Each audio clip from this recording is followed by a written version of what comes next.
د لوی خدای په پاک نامه باندې نن ورځ راځو د سټاک اپشن په باره کې خبرې کوو چې سټاک اپشن څه ته وایي. سټاک اپشن دا یو حق ده، یعنی دا الزامي نه ده، حق ده چې یو څوک کولی شي د شرکت برخې یا سهمونه په راتلونکي کې د یو مخکې ټاکل شوي بیې یا سټرایک پرایس په بدل کې واخلي. یعنی یو شرکت تا ته دا اجازه درکوي چې وروسته د وخت په تیریدو سره د هغه شرکت سهمونه د نن ورځې په بیه واخلي، حتی که د بازار بیه لوړه شوې هم وي. د بیلګې په ډول باندې ته داسې وګڼه چې یو شرکت ده او د تکنالوژي یا د بل نورو موادو شرکت ده، د هغې د سهمونو بیه نن $10 ده او پس خو خامخا یا به 100 ته جګېږي یا 10 ته جګېږي، بل کال ته یا سبا ته یا بله ورځ.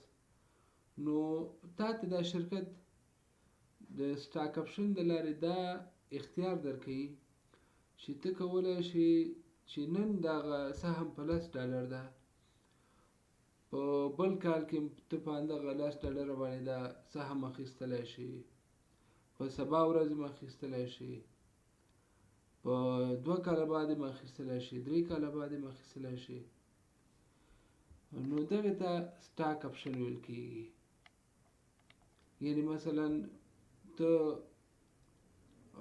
نن دې دغه د تکنالوژي شرکت چې ده د دې یو سهم په $10 ده او 2 کاله بعد چې دا په $10 کېږي، خو تا چې سټاک اپشن اخیستی ده نو ته کولی شي په همدغه $10 باندې 3 کاله بعد یا 2 کاله بعد هم دغه سهم یا سټاک چې ده دا واخلي، ځکه ته د سټاک اپشن امتیاز لري.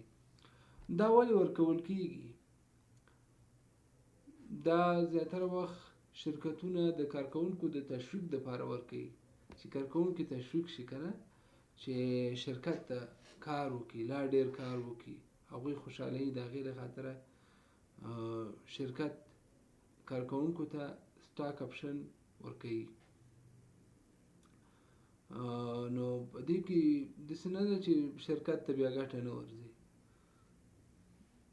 په دې باندې شرکت ته هم ګټه ورکول کېږي، ځکه که چېرته په شرکت کې کارکوونکي په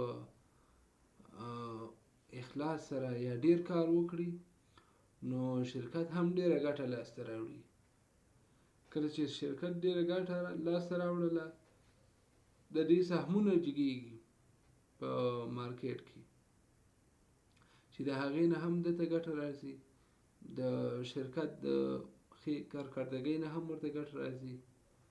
نو شرکت هم ګټه اخلي، داسې نه چې شرکت هم ګټه وانخلي، شرکت چې ده دا هم ګټه ترلاسه کوي.